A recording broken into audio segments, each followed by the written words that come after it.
Explain. Build digitally first and then build physically. Berkualitas, artinya saya tuh melihat Kenapa implementasinya ini sangat penting? Kita identifikasi resiko sebelum pelaksanaan di lapangan. mulai dari fase perencanaan sampai dengan pelaksanaan itu lebih terstruktur.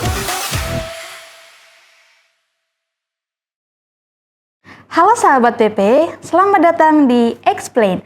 Explain adalah konten edukatif terbaru dari PT PP yang akan mengupas berbagai topik seputar dunia konstruksi bersama dengan insan PP yang diharapkan dapat menyebarkan manfaat. Saya, Aufa dari Divisi Gedung yang akan memandu jalannya diskusi seru hari ini. Nah, kali ini kita akan membahas topik yang populer dalam perkembangan dunia konstruksi saat ini, yaitu penerapan dan optimalisasi Building Information Modeling atau BIM di proyek konstruksi, khususnya pada proyek gedung, jalan, hingga jembatan. Untuk mengupas topik ini lebih dalam, kita telah menghadirkan dua narasumber kita yang telah expert di bidangnya. Telah hadir bersama kita Pak Pandu selaku BIM Manager Divisi Gedung dan juga Pak Fluri sebagai Manajer BIM dari Divisi Infrastruktur. Pak Pandu dan Pak Fluri, apakah udah siap? Telah ngobrol-ngobrol bareng? Siap dong. Siap, punya dua ya? Kayaknya dua. Siap. Nah, BIM ini sudah menjadi sebuah sebuah bagian penting di PT PP. Tapi kita harus tahu dulu BIM ini apa gitu ya. Jadi mungkin dari Pak Pandu dulu. BIM ini melihat peran BIM di PT PP sendiri, menurut Bapak bagaimana sebuah konstruksi ini menerapkan BIM dan kenapa implementasinya ini sangat penting di perusahaan baik di PT PP maupun di perusahaan-perusahaan lainnya gitu Pak. Baik, Mbak Ufa, terima kasih. Oke, pertama yang akan dijelaskan pertama terkait dengan konsepnya dulu mungkin BIM itu ya. Jadi BIM itu adalah salah satu metode kerja yang memungkinkan para pemangku kebijakan bisa bekerja secara terintegrasi dan berkolaborasi sesama tim melalui metode pendekatan, model, dan informasi dari fase perencanaan hingga operasi. Lalu yang kedua terkait dengan peran BIM di PT PP sendiri itu adalah sebagai enabler. Artinya apa? Sebagai enabler itu artinya sebagai supporting. Artinya tidak secara otomatis BIM itu jika kita implementasikan proyek menjadi efisien.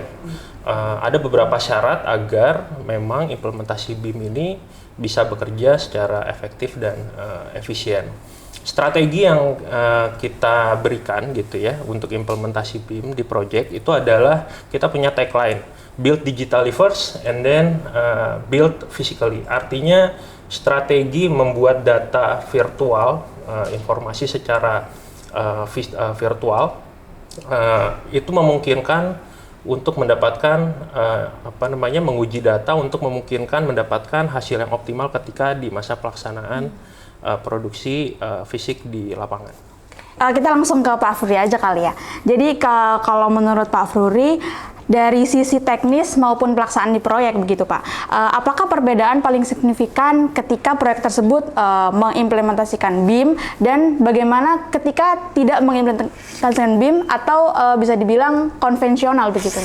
Konvensional ya, jadi kalau kita bicara konvensional, tentu kalau di lapangan mungkin kita lihat 20 tahun sebelumnya ya, kira-kira kita tuh banyak menggunakan dokumen-dokumen 2D dan memang dokumen-dokumen ini kan bisa dibilang dijadikan sebagai database engineering ya pada saat itu dan memang secara multidisiplin pun masih terpisah-pisah. Jadi ini yang memang menyebabkan pekerjaan rework itu terjadi. Dan kalau kita dibilang dibandingkan dengan proyek-proyek yang menggunakan BIM, tentu kita Federated 3D model itu dijadikan sebagai base engineering saat ini. Jadi saya rasa mulai dari fase perencanaan sampai dengan pelaksanaan itu lebih terstruktur. Gitu. Jadi kalau kita mau membandingkan pekerjaan rework yang paling banyak, tentu proyek konvensional akan jauh lebih banyak ya dari sisi biaya, kemudian dari sisi pelaksanaan juga saya rasa belum efektif gitu jika dibandingkan dengan proyek-proyek yang sudah menggunakan BIM. Oke, jadi setelah memahami BIM ini secara konsep maupun implementasi dasarnya begitu ya. Jadi menarik, kita akan melihat lebih dalam lagi begitu bagaimana penerapannya ini ketika di divisi gedung dan juga di divisi infrastruktur sendiri yang notabene nantinya akan ada jalan maupun jembatan begitu. Nah, kalau dari proyek gedung terlebih dahulu nih Pak, bagaimana pendekatan BIM-nya sendiri kalau di divisi gedung Pak? Oke, kalau secara pendekatan, pertama pendekatan implementasi gedung itu kita mengacu pada ISO 19650, lalu juga ada dasar-dasar hukum lainnya seperti terkait dengan Undang-Undang Nomor 22 Permen PUPR tahun 2018, di mana dasar hukum tersebut tuh secara tujuan kebijakannya memang dibuat untuk mengintegrasikan data di proyek, dan yang kedua juga terkait dengan efisiensi di industri konstruksi ini.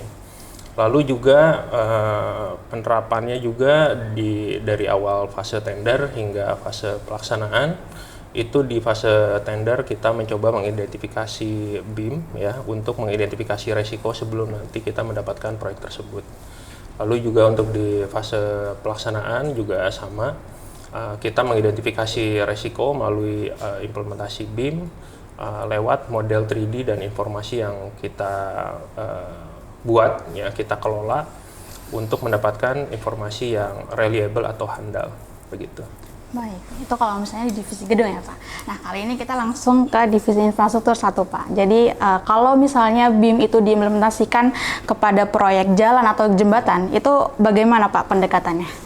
Oke Mbak. Jadi kalau secara regulasi, secara workflow dari sisi proses konstruksi kurang lebih sama apa yang disampaikan oleh Mas Pandu. Jadi perbedaannya adalah kalau kita melihat gedung atau infrastruktur, tentu objeknya aja sebenarnya sudah berbeda nih. Kalau di gedung kan kita ngelihatnya adalah bangunan ruang, kemudian secara struktur juga vertikal. Kemudian kalau kita melihat secara infrastruktur, dia lebih linear dan juga memanjang.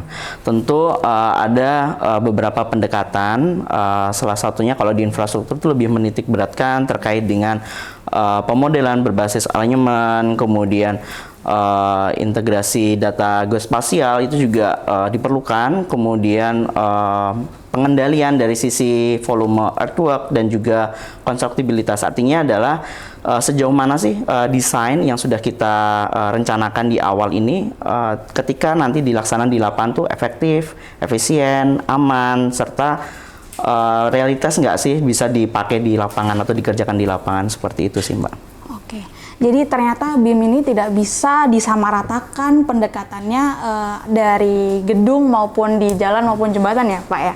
Jadi karena karakter proyeknya juga berbeda sekali gitu, jadi dari toolsnya, workflow-nya juga sangat berbeda. Nah, dengan perbedaan karakter proyek tersebut, menarik untuk kita melihat bagaimana BIM ini dimanfaatkan sejak awal dari proyek, yaitu di fase tender sendiri. Mungkin tadi Bapak Pandu sudah statement sedikit lah tentang tender begitu ya Pak.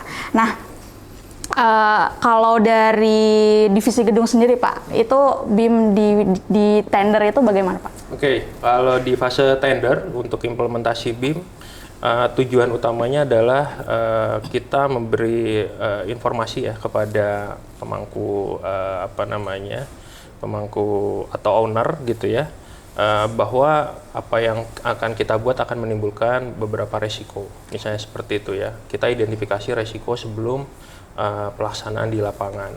Dan ada beberapa aspek yang kita tonjolkan, terutama gitu ya untuk di fase tender ini. Itu ada 3 hal ya, 3-4 hal. Yang pertama ada terkait dengan clash detection, terus terkait dengan juga volume, terkait dengan sequencing ya, lalu juga superimpose dari model begitu. Jadi sehingga ketika model tender ini kita sampaikan ke owner gitu ya, owner bisa mendapatkan gambaran utuh ya terkait dengan berbagai resiko atau sumber-sumber resiko yang akan terjadi dengan implementasi BIM ini. Ya, menarik. Jadi kalau misalnya di divisi gedung itu lebih ke clash detection, volume dan lain-lain gitu ya Pak. Nah, kalau misalnya di jembatan maupun di jalan begitu, Mbak Bobi, itu bagaimana kalau di fase tendernya? Oke, jadi kalau di kita tuh mengibaratkan teman-teman tender itu mungkin agak sedikit berbeda ya. Kalau di teman-teman tender di gedung itu mungkin secara pekerjaan karena pace-nya juga khusus ya, karena proyeknya juga mungkin lebih banyak daripada di infra, dan secara kompleksitas pekerjaan juga lebih besar juga. Nah, mungkin kalau di infra di kita tender itu, teman-teman tender ibaratnya sebagai klien kita. Jadi memang proses secara workflow, dokumen itu pada saat proses tender itu kan dimulai dari teman-teman PEKI ya. Jadi ketika kita memonitor proyek ini muncul nih di PEKI gitu, kita biasanya sudah mulai mengatur strategi. Ini proyek ini kira-kira kontraknya mau apa gitu kan. Kemudian ini proyek ini secara owner seperti apa. Kemudian kita biasanya sudah langsung ngecek nih proyek ini lokasinya ada di mana gitu.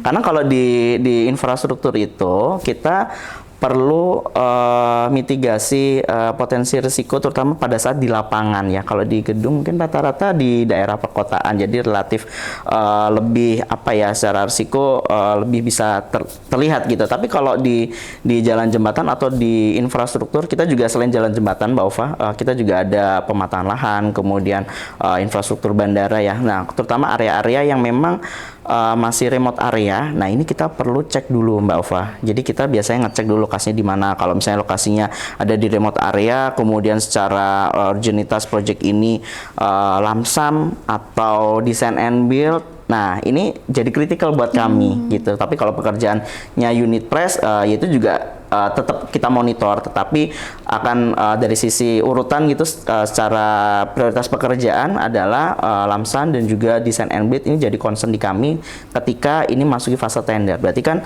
akurasi harus diperhitungkan dengan cermat gitu. Jadi teman-teman biasanya langsung saya bagi bagaimana kita cek dulu di lapangan, dari mulai dari data pengambilan data konturnya, kemudian data-datanya sudah komplit belum gitu. Nah, gimana sih caranya kalau seandainya data ini nggak komplit? Nah, ini kan seringkali terjadi juga ya pada saat tender, waktunya pendek tapi datanya terbatas. Nah, biasanya kita melihat dari sisi aspek yang lain. Kira-kira apakah ada proyek-proyek sejenis dan lain-lain. Tetapi secara output tentu yang diperlukan atau pasti yang dibutuhkan oleh teman-teman di tender adalah volume. Jadi akurasi volume. Kalau lamsam ya kita hitung bener.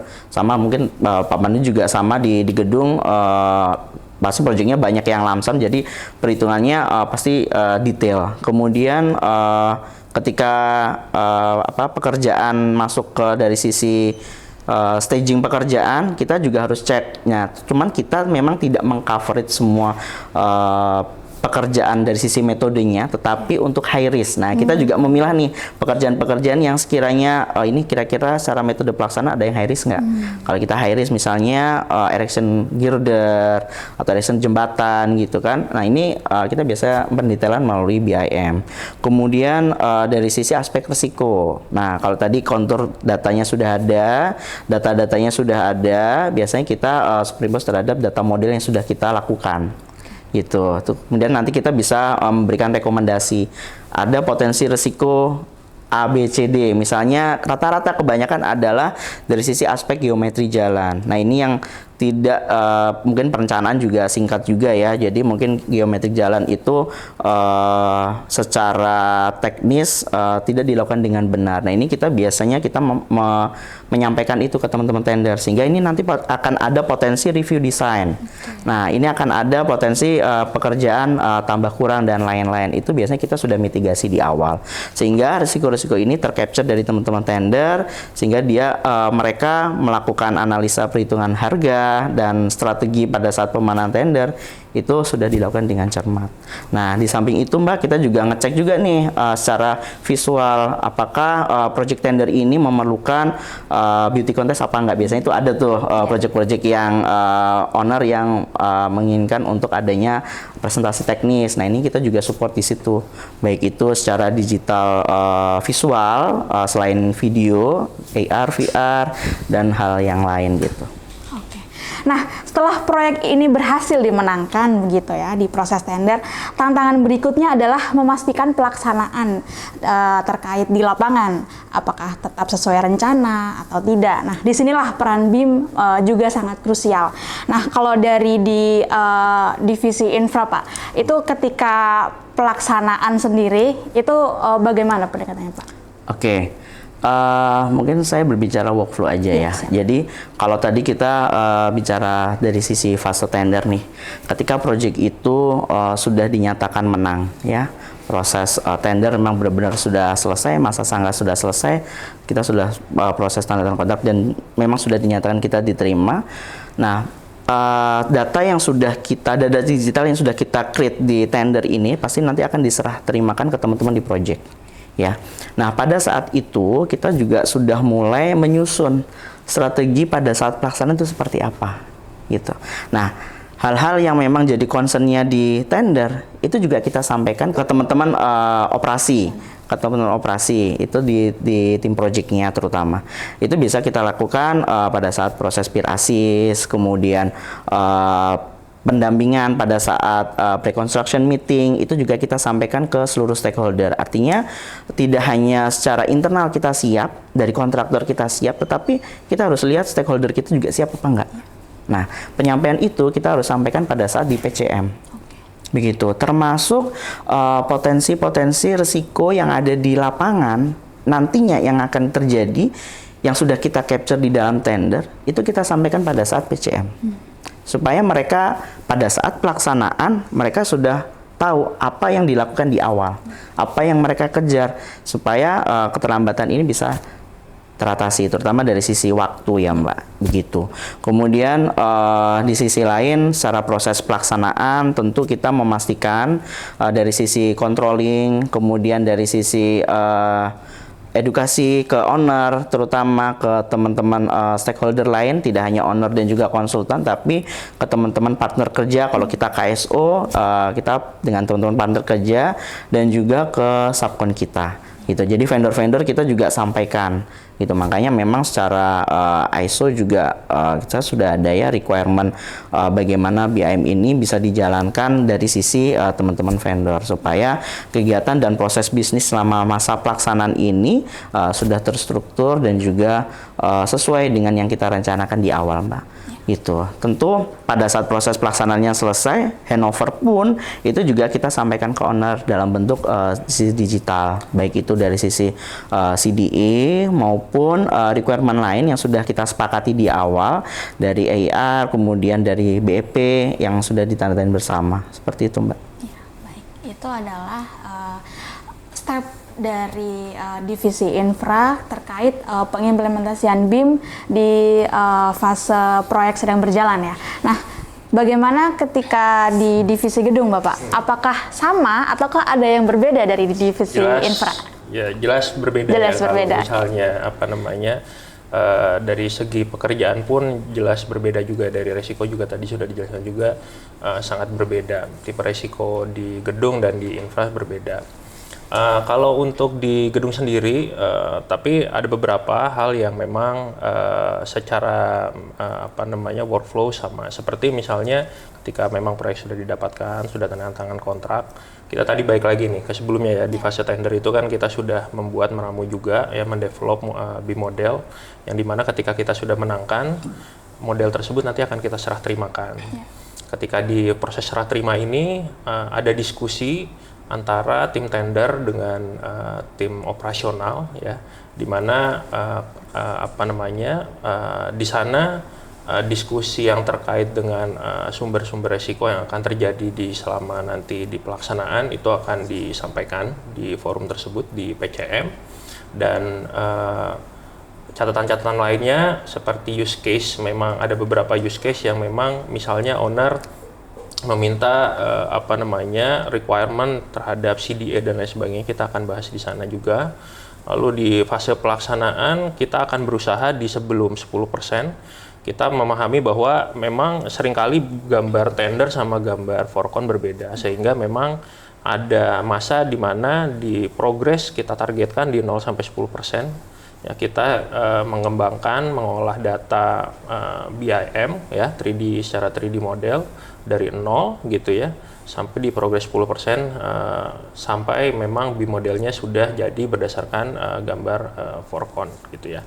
Setelah nanti di 10% kita akan mencoba kolaborasikan data tersebut dengan bagian-bagian yang lainnya ya seperti di area volume gitu ya kita integrasikan, terus lalu juga kita integrasikan terhadap 4D schedule dan line construction gitu ya. Lalu juga kita integrasikan terhadap 2D-nya gitu ya, lalu virtual mockup, lalu juga clash detection gitu ya, dan lain sebagainya. Dan nanti juga kita akan tambahkan integrasi dengan pemanfaatan seperti smart infrastructure, lainnya seperti virtual reality, augmented reality, dan photogrammetry. Sehingga aspek-aspek tersebutlah yang mewarnai pelaksanaan di project gitu ya dalam implementasi BIM untuk mendapatkan hasil yang optimal secara biaya, mutu, dan waktu begitu. Ya. Mbak Ufa, sorry, mungkin gimana ya Mbak? Kita juga saya sendiri sering mengcapture pemberitaan konstruksi ya, yang mana kayak misalnya dulu tuh di IKN ya, di IKN waktu kita pertama kali masuk di IKN mengerjakan proyek-proyek di IKN, ada beberapa case yang saya tuh pernah note isu ya, tapi di luar PP ya, di luar PP, bahwa ada kontraktor yang memang dia mengerjakan konstruksi di sebuah area yang di IKN, kemudian ketika konstruksi tersebut on progress terjadi banjir dan lain-lain gitu. Sebenarnya hal-hal tersebut itu kan jadi potensi risiko ya yang kita lakukan, terutama kalau kita sedang ngebuka lahan ya. Nah, di jalan dan jembatan tuh seringkali mungkin nggak hanya jalan jembatan ya, tapi proyek infrastruktur lah katakanlah, sering sekali dihadapkan dengan kondisi dan tantangan seperti itu, sehingga manajemen yang bagus adalah manajemen yang sudah terencana pada saat sebelum konstruksi itu dimulai, dan itu kita juga melakukan proses simulasi itu. Jadi artinya adalah apakah jangan sampai nih kita melakukan konstruksi tapi bikin dampak yang lain gitu, terutama kaitannya dengan memang alam itu selalu datangnya dari atas gitu, tapi apapun itu jadi resiko yang sudah kita tahu duluan nih sebelum konstruksi itu dijalankan gitu. Jadi hal-hal seperti itu seharusnya di konstruksi Indonesia, terutama kalau kita bicara secara global, harusnya sudah tidak terjadi lagi hal-hal seperti itu. Gitu sih, Mbak. Baik, jadi menarik. BIM ini mungkin jadi sebagai selain tentunya manajemen waktu, manajemen biaya, dan juga manajemen mutu. Jadi BIM juga bisa sebagai mitigasi resiko tentunya ya. Mungkin bisa bilang gitu ya Pak Pandi ya dan Pak Fluri. Oke, menarik. Jadi kita udah bahas tadi dari sisi perencanaan hingga pelaksanaan. Kita melihat bagaimana peran BIM ini sangat luas begitu ya. Nah, sebelum kita masuk ke penutup nih Pak Pandu dan Pak Fluri, saya ingin menggali pandangan ke depan terkait BIM sendiri. Jadi pandangan terkait implementasi BIM di industri konstruksi di Indonesia sendiri. Nah, untuk Pak Fluri, bagaimana harapan Bapak terhadap implementasi BIM itu sendiri, Pak? Ya. Kalau harapan saya ya terkait dengan implementasi BIM, tentunya terutama di PTPP ya, harapannya BIM ini bisa dilakukan secara berkualitas. Artinya saya tuh melihat BIM di luar PP terutama, saya rasa semua konstruksi sekarang di Indonesia sudah pakai BIM ya. Tidak hanya di Indonesia, di luar sana juga pakai BIM. Tetapi bagaimana BIM ini bisa dijalankan secara kualitas yang baik dan bisa menjadi pondasi utama untuk pekerjaan-pekerjaan di proyek kita yang kita lakukan, tentunya dengan harapan tepat mutu, tepat biaya gitu kan, dan tentunya yang unggul dan juga berkelanjutan. Harapan saya sih seperti itu ya, BIM di PTPP. Nah, kalau untuk Pak Pandu sendiri nih Pak, apa tantangan terbesar untuk BIM saat ini Pak? Oke, kalau saya punya istilah PPT ya. PPT, bukan PowerPoint ya Pak? Bukan. Oh, bukan. PPT, itu sama formatnya PPT gitu ya. PPT. PPT itu satu proses ya, atau kita biasa sebut sebagai tata kelola lah ya. Lalu yang kedua people, ya terkait dengan kompetensi ya personil dalam menjalankan implementasi BIM. Dan yang terakhir adalah teknologi. Jadi memang kita bicara yang namanya memaksimalkan teknologi ini, memaksimalkan nilai investasi dari teknologi ini tidak bisa terlepas dari dua hal lainnya tadi ya, proses, tata kelola, dan kepemimpinan people ya, kepemimpinan dan kompetensi orang. Ya, sehingga tiga hal ini memang harus selaras berjalan berbarengan begitu ya, tidak bisa ada yang satu dimenangkan atau hanya dua hal yang dimenangkan, karena memang kalau misalnya kita tiga-tiganya ini kita lakukan secara selaras gitu ya, saya yakin kita akan bisa memaksimalkan manfaat-manfaat dari implementasi BIM ini gitu ya, dari segi tadi ya sisi mutu, biaya, dan waktu begitu. Itu sih. PPT ya Pak. PPT. Itu proses teknologi. Iya, siap. Sebagai penutup diskusi kita hari ini nih Pak, saya ingin meminta untuk masing-masing narasumber kita yang sangat expert ini untuk menyampaikan satu pesan kunci terkait BIM bagi praktisi konstruksi di Indonesia ataupun di luar sana begitu. Nah, langsung dari Pak Furi aja, nanti langsung ke Pak Pandu begitu Pak. Oke, jadi teman-teman yang mengimplementasikan BIM perlu diingat bahwa BIM ini tidak hanya sekedar merubah tools, tetapi BIM ini mengubah pola mindset. Jadi kita yang mengimplementasikan BIM sebagai pelaku konstruksi terutama perlu menjadikan BIM ini sebagai budaya kerja kita, agar konstruksi terutama di Indonesia, saya nggak bilang di PP saja, tetapi konstruksi di Indonesia berjalan baik dan juga sesuai sama rencana. Mungkin seperti itu, Mbak. Ya. Oke. Kasih statement ya. Oke, bagi saya pertama adalah BIM itu adalah salah satu alat ya untuk terkait dengan pengelolaan manajemen proyek yang efektif dan efisien. Dengan BIM, jika tadi ya dengan BIM ya ada beberapa aspek yang memang harus kita maksimalkan, terutama dari segi tadi ya proses, people, dan teknologi. Dan yang kedua juga terkait dengan BIM ini, saya rasa ke depan masih menjadi game changer ya. Dengan perkembangan teknologi yang ada sekarang, AI ya, otomatisasi, saya yakin pekerjaan kita jauh lebih efektif dan efisien ya. Cara mengerjakan kita sudah berbeda dari yang lama begitu. Mungkin itu saja sih, Mbak Alfa. Oke. Jadi sangat menarik ya topik BIM kali ini. Jadi dari sini kita mendapat gambaran bahwa BIM itu bukan hanya sebagai teknologi, jadi BIM itu sebagai pondasi, kolaborasi, dan juga pengambilan keputusan yang semakin krusial dalam mewujudkan sebuah proyek konstruksi yang efisien, berkualitas, dan tentunya berkelanjutan. Sekian dulu dari Explain kali ini, sampai jumpa di Explain selanjutnya. Dadah!